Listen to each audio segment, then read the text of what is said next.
இப்போ சைனீஸ்காரன் முடி வெட்டலாம்னு சொல்லி பங்களாதேஷ் போயிருக்கான். அவன் நிலைமை என்னன்னு பாருங்க. இப்போ உட்கார வச்சு அடி சும்மா அடி அடிச்சு புழக்கிறான் மனுஷன். கசாப் கடையில் அடிக்கிறான். மண்டையா சாத்துறா. ஓடு, வருவியா வருவியா வருவியா.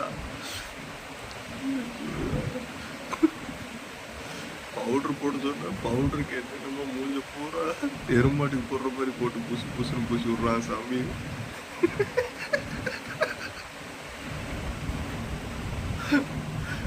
ஐயோ, என்னடா பண்ற? அவளை கொடுமை பண்றியாடா சாமி.